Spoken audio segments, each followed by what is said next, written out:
Assalamualaikum warahmatullahi wabarakatuh. Perkenalkan, nama saya Khalid Median Sekindangin dengan NPI 14122000286. Jadi di sini saya akan membacakan presentasi saya yang berjudul model pengukuran produktivitas dengan pendekatan POSPAK. Jadi dari awal, apa itu POSPAK? Jadi untuk modelnya itu kita berfokus pada ada di production, mengenai capital utilization yaitu perencanaan produksi, tata letak, pengendalian ongkos dan kualitas. Lalu ada di sales yaitu gross margin atau total sale cost, analisis pasar, strategi harga jual dan distribusi logistik.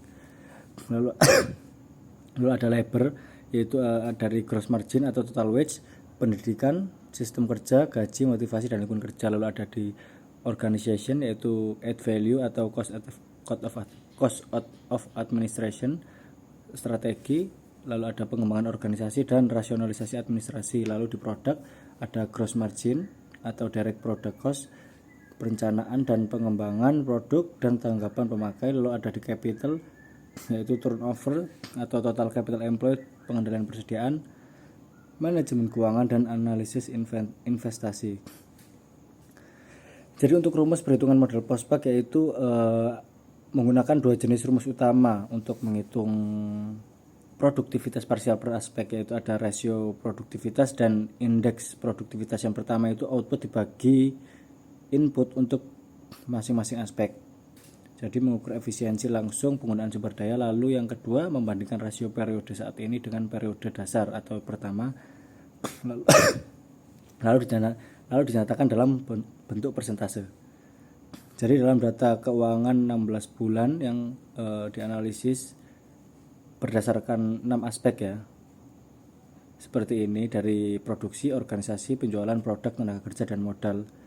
Untuk outputnya yang pertama ada pendapatan bersih, nilai tambah, laba kotor, dan yang terakhir pendapatan bersih bagian modal.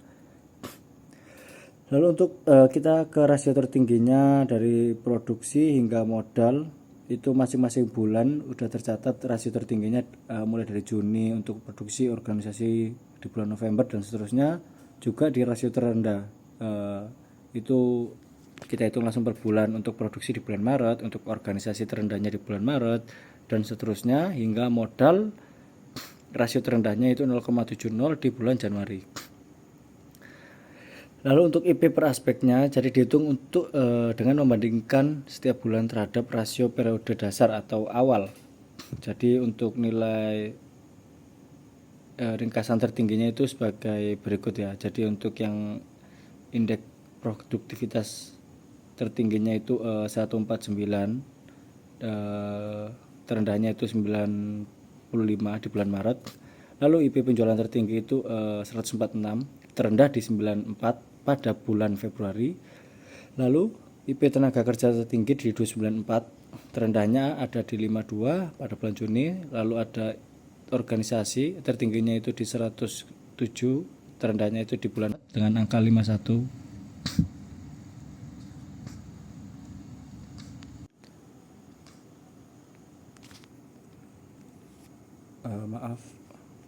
Lalu 115 pada modal tertinggi, terendahnya pada bulan Juni dengan skor 56.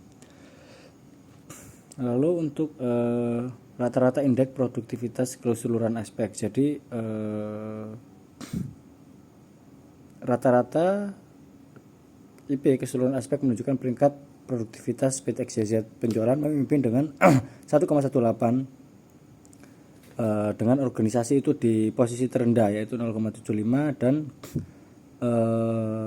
produksi dan produk itu hampir setara di 1,17, tenaga kerja di 0,3 dan modal di 0,81. Jadi untuk yang terendah itu ada di produksi. Selanjutnya jadi analisis yang terendah ya ada di organisasi. Kenapa? Bisa jadi faktor-faktor penyebabnya itu sebagai berikut, seperti kurangnya kepemimpinan efektif, komunikasi yang buruk, struktur organisasi tidak efisien, kurangnya pelatihan dan pengembangan, budaya kerja negatif, tujuan dan prioritas tidak jelas, keterbatasan sumber daya, manajemen waktu dan proyek lemah. Jadi itu mungkin salah satu penyebabnya ada yang terkait mengenai organisasi ya. Jadi ya seperti itu. Lalu solusinya itu perkuat kepemimpinan, tingkatkan komunikasi internal, sederhanakan struktur organisasi, fokus pada pengembangan SDM, dan ciptakan budaya kerja positif yang bisa berefek pada lingkungan kerja ya. Lalu untuk ringkasan hasil Pospak, untuk penjualan dengan IP tertinggi di 1,18 menunjukkan strategi pemasaran distribusi yang efisien. Lalu produksi dan produk setara di 1,17 mencerminkan perencanaan dan pengendalian kualitas yang baik.